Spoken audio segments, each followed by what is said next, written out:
with the chapter number 1, that is essential concepts of radiology science.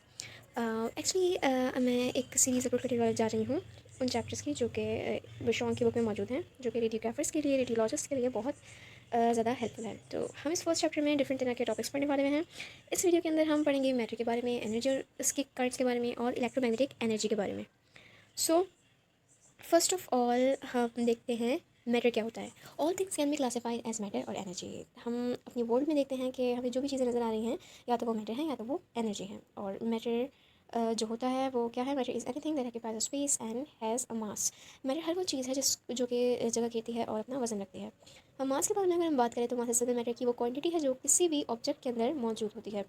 मास और wait को अक्सर लेके लोग कन्फ्यूज़ हो जाते हैं।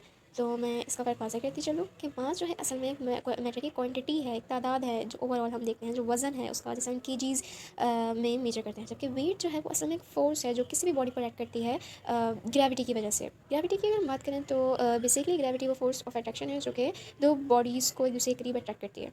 सो मास और weight are two different quantities. अगर हम वेट को बात करें कि मिसाल के तौर पे हमें ये पता है कि जो अर्थ है उस पर ग्रेविटी, उसकी जो ग्रेविटी है वो ज़्यादा है बनस्बत मून के। तो हम ये कह सकते हैं कि जो वेट होगा किसी भी ऑब्जेक्ट का वो अर्थ पर ज़्यादा होगा बनस्बत मून के। क्यों? क्योंकि जो वेट है वो डायरेक्टली डिपेंडेंट है किसके? ग्रेविटी के। क्योंकि ग्रेविटी की वजह से ही दो बॉडीज़ के बीच में अट्रैक्शन पैदा होती है, और यही जो है वो एज अ फोर्स किसी भी बॉडी पर एक्ट करती है। तो जो वेट है किसी भी ऑब्जेक्ट का वो मून पे और अर्थ पे डिफरेंट होगा बनस्बत मास के। मास जो है वो दोनों जगहों पर, यानी कि मून पर और अर्थ पर, दोनों जगह पर सेम होगा। क्यों? क्योंकि मास किसी भी बॉडी के अट्रैक्शन पर डिपेंड नहीं करता, बल्कि मास असल में मैटर की तादाद है, मैटर की क्वांटिटी है जो किसी भी ऑब्जेक्ट के अंदर मौजूद होती है। All matter is compose of fundamental building blocks and that are atoms. Matter जो है वो बेसिकली छोटे छोटे यूनिट से मिलकर बनाए जिन्हें हम कहते हैं एटम्स। और एटम्स के अंदर भी सब एटॉमिक पार्टिकल्स होते हैं, इलेक्ट्रॉन, प्रोटॉन, न्यूट्रॉन। सेंटर में न्यूक्लियस है जो कि प्रोटॉन और न्यूट्रॉन पे मुश्तमिल होता है। Although mass the quantity of matter remains unchanged regardless of its state, it can be transform from one size shape and form to another. हम ये देखते हैं कि मास जो है उसकी वो तो सेम रहता है किसी भी मैटर का, लेकिन मैटर की जो स्टेट है, उसकी जो हालत है, उसको एक फॉर्म से दूसरे फॉर्म में कन्वर्ट कर सकते हैं। और जो फॉर्म्स ऑफ मैटर हम बचपन से पढ़ते आ रहे हैं, सॉलिड, लिक्विड, गैस, अब प्लाज्मा स्टेट है, आयनस स्टेट। सो बेसिकली इसमें होता क्या है कि हम मैटर को एक फॉर्म से दूसरे फॉर्म में कन्वर्ट कर देते हैं, लेकिन उसका मास जो होता है, उसकी जो क्वांटिटी होती है वो सेम रहती है। इसकी सबसे अच्छी मिसाल हमारे पास आइस है जो कि सॉलिड फॉर्म है मैटर की, और उसको जब हम पिघला देते हैं तो वो वाटर बन जाती है जो कि लिक्विड फॉर्म है। फिर उसको एवोपरेट करा देते हैं तो वो गैशियस फॉर्म में चेंज हो जाती है। इस तरह से एक ही मैटर, एक ही क्वांटिटी है और वो डिफरेंट फॉर्म्स में, डिफरेंट हालतों के अंदर मौजूद है।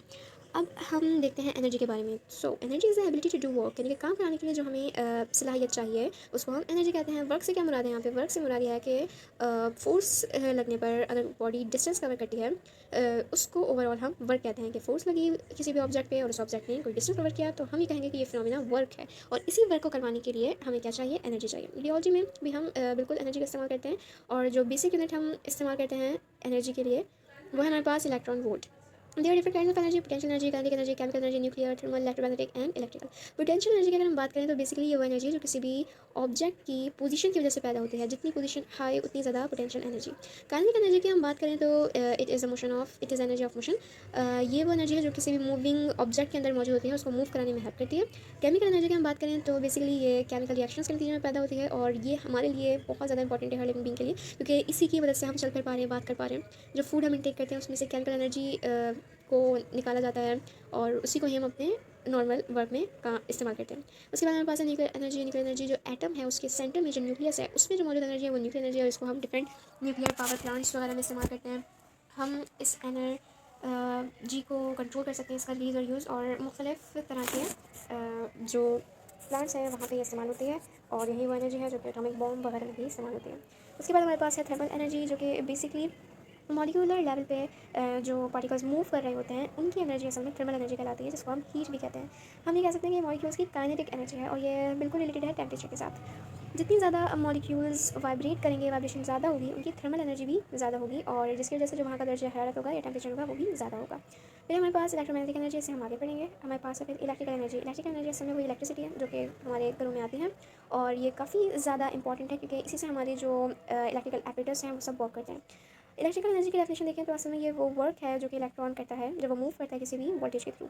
सो ये तो हमारे पास एनर्जी के डिफरेंट काइंड्स हो गई। हमें ये मालूम होना चाहिए कि energy can be transform from one type two another. हम एक एनर्जी की फॉर्म को दूसरी एनर्जी के फॉर्म में कन्वर्ट कर सकते हैं। अगर हम रेडियोलॉजी स्टडी की बात करें तो इसके अंदर हमें एक्सरे इमेजिंग सिस्टम की मिसाल बहुत अच्छी है कि एक्सरे इमेजिंग सिस्टम में हम देखते हैं कि इलेक्ट्रिसिटी की मदद से हम एक्सरेस को प्रोड्यूस करवाते हैं, और एक्सरेस को प्रोड्यूस कराने के बाद जो हमारा इमेज रिसेप्टर होता है, जो डिजिटल इमेज रिसेप्टर वर्क करते हैं, उनमें जो है वो एक्सरेज पेशेंट की बॉडी से ट्रांसमिट होते हुए वहाँ पे एब्जॉर्ब हो जाते हैं और उनको इलेक्ट्रिकल सिग्नल्स के थ्रू आगे पास कर दिया जाता है।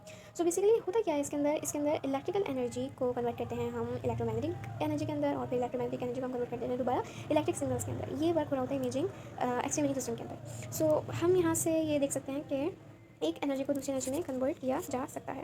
Then we have electromagnetic energy. This type of energy is used in X ray imaging system. बिल्कुल यही वो एनर्जी है जो कि हम इस्तेमाल कर रहे हैं मैमोग्राफी में, एक्सरे इमेजिंग, एक्सरे रेडियोग्राफ्स में हम इसे इस्तेमाल कर रहे हैं, सीटी स्कैन में, फ्लोरोस्कोपी में। और इसके अलावा यही वो एनर्जी है जो कि हमारे एनएमआर में भी इस्तेमाल हो रही है। This energy travelling through space is a combination of electric and magnetic field. ये वो एनर्जी है जो कि स्पेस में ट्रैवल करती है दो चीज़ों की सूरत के अंदर।